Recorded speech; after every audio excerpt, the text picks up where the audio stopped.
By helping to set up routines in a classroom is very important for making a calm and organized learning space.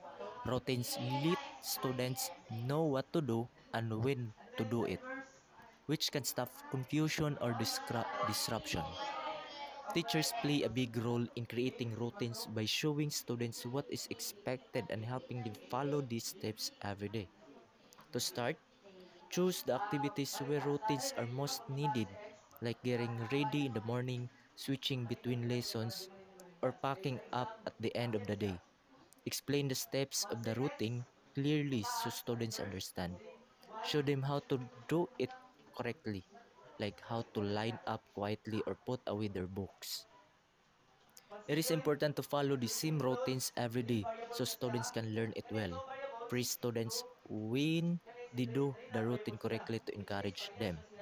If they make mistakes, gently remind them of the steps and give them another chance to practice. If routines are not working well, talk with students about what might help. Let them share ideas to make the routines better. This makes them feel like part of the team and more responsible for following the routines.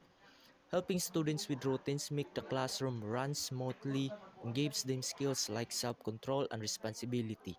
A good routine helps everyone focus on learning and makes the day easier for both teachers and students.